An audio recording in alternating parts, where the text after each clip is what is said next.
السلام عليكم ورحمة الله وبركاته. الحمد لله والصلاة والسلام على رسول الله. بسم الله الرحمن الرحيم. قل هو الله أحد الله الصمد. நாம் எப்பொழுது ஓதக்கூடிய இந்த குல் ஹு அல்லாஹ் சூரா பற்றி ஒரு சின்ன விஷயம். அதை ஒரு சாதாரண ஒரு சூறாவாக நம்ம நினைக்கும். அசால்ட்டாக எப்போ பார்த்தாலும் ஓதிக்கிட்டே இருக்கனால அது ஒரு சாதாரண நம்ம நினைக்கும். அல்லாஹ்வினுடைய ஒரு தன்மையை வெளிப்படுத்தக்கூடிய ஒரு அற்புதமான சூறான்னு சொன்னால் அந்த குல் ஹு அல்லாஹ் சூறா தான். குர்ஆனில் உள்ள சூறாக்களில் 2 சூறா அல்லாஹ்வை பற்றி ஏகத்துவத்தை பற்றி சொல்லக்கூடிய விஷயம். ஒன்று குல்யாயுல் காஃபிரூன், இன்னொன்று குல் ஹு அல்லாஹு அஹத். குல்யாயுல் காஃபிரூன் சூறா ரொம்ப அதட்டல் மாதிரி சொல்கிறது. நீங்கள் வணங்கக்கூடியதை நாங்கள் வணங்க மாட்டோம், நாங்கள் வணங்கக்கூடியதை நீங்கள் வணங்க மாட்டீங்க அப்படிங்கிற சொல்கிறது. இது ஒரு அதிகார தோரணையோடு சொல்லக்கூடிய ஒரு வார்த்தையை அல்லாஹ் சொல்கிறான். ஆனால் சூரத்துல் இஹ்லாஸ் இருக்க அந்த சூறா ஒரு மென்மையான சூறா. குல் ஹு அல்லாஹு அஹத் அல்லாஹு சமத். இந்த வார்த்தை குர்ஆன் ஷரீஃபில் ஒரு இடத்துல மட்டும்தான் வருது. அது ஒரு மென்மையான வார்த்தை, எந்த தேவையும் இல்லை.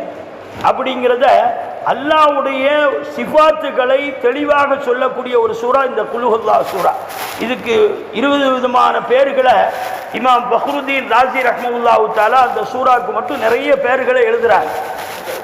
அந்த சூறாவினால என்ன பிரயோஜனம் அப்படிங்கிறத நம்ம தெரிஞ்சுக்கணும். ஒரு சமயம் ஹஸரத் ஜிப்ரீல் அலைஹிஸ்ஸலாத்து வஸ்ஸலாம் அவங்களும் ரசூலுல்லாஹும் பேசிக்கிட்டு இருக்காங்க. அப்போ அபூதர் கிஃபாரி ரலியல்லாஹு அன்ஹு அவங்க அந்த பகுதியில் வர்றாங்க. அப்போ ரசூலுல்லாஹ் ஜிப்ரீல் அலைஹிஸ்ஸலாம் சொன்னாங்க, இவர் யார் தெரியுமா? இவர் தான் அபூதர் கிஃபாரி ரலியல்லாஹுன்னு சொல்லும்போது அவங்க சொன்னாங்க, உங்களை விட இவர் எங்கள்கிட்ட ரொம்ப பிரபல்யமானவர். மனிதர்கள்ட்ட இவர் எப்படி பிரபல்யமாக இருக்கிறாரோ இதை விட மலக்குமார்களில் உயர்ந்த கூட்டத்தில் உள்ள மலக்குமார்கள்ட்ட ரொம்ப பிரபல்யமான மனிதர். நாங்கள்லாம் அவரை பற்றி அடிக்கடி பேசுவோம் அப்படின்னு ஹஸரத் ஜிப்ரீல் அலைஹிஸ்ஸலாம் ரசூலுல்லாஹ்ட்ட சொல்கிறாங்க. அப்போ ரசூலுல்லாஹ் கேட்குறாங்க, அப்படி மலக்குமார்கள்ட்ட பேசுகிற அளவுக்கு இவர்கிட்ட என்ன நல்ல அமல் இருக்குது அப்படின்னு ரசூலுல்லாஹ் கேட்குறாங்க ஜிப்ரீல் அலைஹிஸ்ஸலாம் அவங்கள்ட்ட. அப்போ ஜிப்ரீல் அலைஹிஸ்ஸலாம் சொன்னாங்க, இவர் எல்லா நேரமே குல் ஹு அல்லாஹ் சூறா ஓதிக்கிட்டே இருப்பார். உட்கார்ந்தாலும் ஓதுவார், நடந்தால் ஓதுவார், படுத்தா ஓதுவார், எல்லா நேரமும் அந்த சூறா ஓதிக்கிட்டே இருப்பார். அதனால் அல்லாஹு தஆலா இவரை பிரியப்படுறான், மலக்குகளும் அவருக்கு பிரியப்படுறாங்க, அவரை பற்றி அடிக்கடி பேசுவோம் அப்படின்னு ரசூலுல்லாஹி ஸல்லல்லாஹு அலைஹி வஸல்லம் அவங்கள்ட்ட ஜிப்ரீல் அலைஹிஸ்ஸலாம் சொல்கிறாங்க. இந்த சூறாவை ஓதுறதுனால அதிகமான நன்மைகள் மட்டும் இல்லை, தீன் துன்யாவுடைய நிறைய தேவைகளை அல்லாஹு தஆலா நிறைவேற்றுறான். ஒரு சமயம் ரசூலுல்லாஹ் ஒரு போருக்கு போயிருந்தாங்க. அப்போ மதீனாவில் பார்த்தா ஒரு புகை மூட்டை மாதிரி ரொம்ப நெருக்கடி, அதாவது இருட்டின மாதிரி இருக்கு. அப்போ ஜிப்ரீல் அலைஹிஸ்ஸலாம் இந்த போர்க்களத்தில் ரசூலுல்லாஹ்வோடு இருக்கிறாங்க. அப்போ ஜிப்ரீல் அலைஹிஸ்ஸலாம் கேட்குறாங்க, என்ன இவ்வளோ மேகமூட்ட மாதிரி இருக்க மதீனாவில், இது காரணம் என்ன? அப்போ ஜிப்ரீல் அலைஹிஸ்ஸலாம் சொன்னாங்க, முஆவியத் இப்னு முஆவியா அப்படின்னு ஒரு சஹாபி வஃபாத் ஆகிட்டாங்க.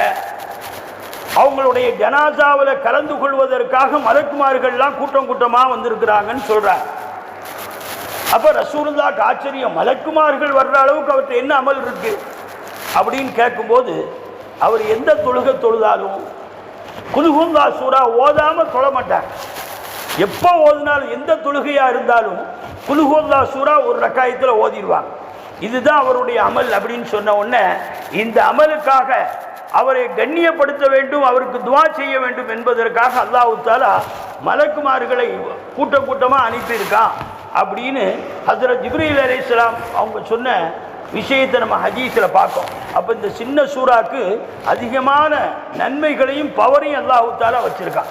நம்ம குடும்ப கஷ்டங்கள் நீங்கணும், துன்யாவுடைய தேவை நிறைவேணும்னாலும் இந்த சூறா ஓது. பெருமானார் ஸல்லல்லாஹு அலைஹி வஸல்லம் அவங்களுடைய ஹதீஸை ஸஹ்ல் இப்னு ஸஹ்ல் ரலியல்லாஹு அன்ஹு அப்படிங்கிற ஒரு சஹாபி அறிவிப்பு செய்கிறாங்க. ஒரு சமயம் ஒரு மனிதர் யா ரசூலல்லாஹ், எனக்கு ரொம்ப வறுமையாக இருக்கு, ரொம்ப கஷ்டத்தில் இருக்கேன், அதுக்கு நான் என்ன செய்யணும் அப்படின்னு அந்த சஹாபி ரசூலுல்லாஹி ஸல்லல்லாஹு அலைஹி வஸல்லம் அவங்கள்ட்ட கேட்குறாங்க. அப்போ பெருமானார் ஸல்லல்லாஹு அலைஹி வஸல்லம் சொன்னாங்க, இதா தகல்த ஃபீ புயூத்திக, வீட்டில் நுழைஞ்சா சும்மா நம்ம இன்னைக்கு வீடு பார்த்தீங்கன்னா என்ன இஸ்லாமிய முறைப்படி உள்ளே போகிறா யார் இருந்தாலும் சலாம் சொல்லணும். ஆனால் நம்மள்கிட்ட அந்த பழக்கமே இல்லை. ரசூல் தான் அந்த சஹாபிகிட்ட சொல்கிறாங்க, நீ உன் வீட்டில் நுழைஞ்சா இப்போ சல்லி அலா அகிலிஹி, வீட்டில் யார் இருக்காங்களோ அவங்களுக்கு சலாம் சொல்லுங்க.